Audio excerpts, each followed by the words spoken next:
नमस्कार दोस्तों, स्वागत है आप सबका। बैंक ऑफ इंडिया के बारे में बात करेंगे। इसमें एक बहुत बड़ा अपडेट निकल के आया है और खास करके जिस तरीके से निफ्टी और सेंसेक्स में काफी ज्यादा गिरावट है और निफ्टी अपने 22,800 के लेवल पे सस्टेन कर रहा है। जहां पे निफ्टी का ग्राफ आप देखें तो काफी ज्यादा वॉलेटाइल बना हुआ है मार्केट, जहां 200 पॉइंट के अंदर कभी अप कभी डाउन यही चीज चल रहा है मार्केट में। और पिछले 6 महीनों से लगातार हमने मार्केट में गिरावट देखा है। हालांकि आपको एक बात बता दूं कि 2001 में भी इसी तरह की सिचुएशन आई थी, जब मार्केट लगातार 4 महीनों तक कोई रिस्पॉन्ड नहीं दिया या लगातार नीचे ही गिर रहा था। इस बार ये रिकॉर्ड टूट चुका है और 5 महीने से ज्यादा हो चुका है जहां मार्केट ने लगातार हर महीने एक नेगेटिव रिटर्न दिया है, नेगेटिव सेंटिमेंट्स दिए हैं। और पिछले 10 दिनों की मैं बात करूं तो मार्केट लगातार 10 दिनों में लगातार गिरता हुआ आया है, जहां पे सिर्फ एक दिन में 72 पॉइंट की एक तेजी देखी गई, जो कि निफ्टी के लिए और इतने बड़े मार्केट के लिए काफी ज्यादा नेग्लेक्ट करने वाली बात है।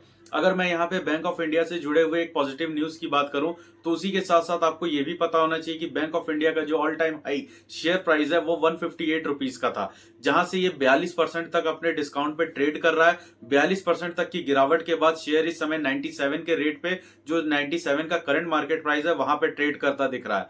आज इस शेयर के बारे में हम बात इसलिए कर रहे हैं क्योंकि देखिए, पीएसयू बैंक, जो भी सरकारी बैंक्स हैं और जिन बैंकों के अंदर गवर्नमेंट की सबसे ज्यादा हिस्सेदारी है, यानी कि उसे हम सरकारी बैंक ही कहते हैं, इनके अंदर काफी ज्यादा गिरावट आई है। हालांकि 2023-24 का सबसे ज्यादा हीरो बना हुआ शेयर यही बैंकिंग पीएसयू सेक्टर्स के थे, जिन्होंने बहुत सारा अच्छा रिटर्न दिया है, बहुत कम समय में पैसे भी बना के दिए हैं। लेकिन इस समय मार्केट में जिस तरीके से Nifty mid cap, Nifty small cap, mid cap और स्मॉल कैप के शेयरों में जिस तरीके से गिरावट देखी जा रही है, वहां पे सबसे ज्यादा चोट अगर किसी को लगा है तो पीएसयू ओरिएंटेड बैंक्स को लगा है। पीएसयू ओरिएंटेड जितने भी सेक्टर्स में, चाहे वो पावर के हो या फिर बैंकिंग सेक्टर हो, इन सबको सबसे ज्यादा चोट पड़ी है। अब यहाँ पे अगर हम बात करते हैं बैंक ऑफ इंडिया की, तो बैंक ऑफ इंडिया में नया अपडेट ये निकल के आ रहा है कि बैंक ऑफ इंडिया ने बॉन्ड्स जारी किए थे, जो कि यूजुअल सी बात है, हर कंपनियां, हर बैंक करती है, हर इंडिविजुअल कंपनियां करती हैं। लेकिन बैंक ऑफ इंडिया ने जो बॉन्ड जारी किया था, 2690 करोड़ के बॉन्ड इश्यूज हुए थे, जहां पे बिडिंग प्रोसेस में 35% से ज्यादा की जो अप्रोच है वो दिखी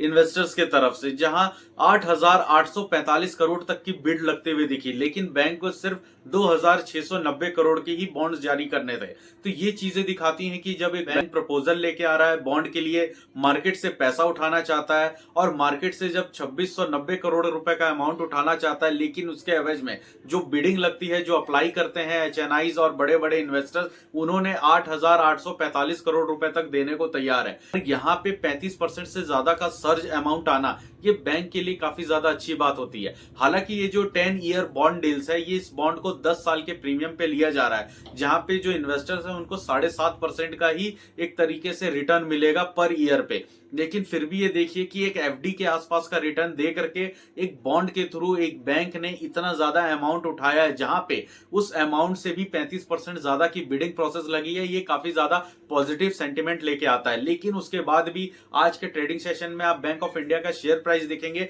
तो वो 97 रुपीज पे ही ट्रेड कर रहा है। तो दोस्तों, अगर हम बैंक ऑफ इंडिया के अगर क्वार्टरली रिजल्ट्स के बारे में बात करें तो Q3 का रिजल्ट जैसा कि आपने देखा तो 2560 करोड़ के आसपास का रहा है, जो कि काफी ज्यादा अच्छा है। ईयर ऑन ईयर बेसिस पे देखें तो आप एक साल पहले का देखेंगे तो 1895 करोड़ का इन्होंने प्रॉफिट किया था। लेकिन पिछले लगातार 4 क्वार्टर का आप ग्राफ देख सकते हैं कि पिछले 4 क्वार्टर में लगातार ये ग्राफ ऊपर की तरफ जा रहा है। मतलब कंपनी के जो नेट प्रॉफिट्स हैं वो बढ़ते हुए जा रहे हैं। जहां पे Q1 का अगर हम देखें तो 1499 करोड़ का है, Q2 की बात करें तो 1734 करोड़ का है, और Q3 में आपने देखा कि 2509 करोड़ का है। तो इस तरीके से लगातार पिछले 4 से 5 क्वार्टर में कंपनी का जो नेट प्रॉफिट है वो बढ़ता जा रहा है। रेवेन्यू की बात करें तो रेवेन्यू भी यहाँ पे जो इस बार थर्ड क्वार्टर में आया वो 20,000 करोड़ का है, जो कि उससे पहले के Q2 में आया था 19,000 करोड़ था, और उससे पहले Q1 का देखेंगे तो 18,000 करोड़। तो धीरे धीरे अपने नेट प्रॉफिट्स को, अपने रेवेन्यूज को ये कंपनी लगातार बढ़ाते जा रही है। और यही बैंक की अच्छी परफॉर्मेंस के कारण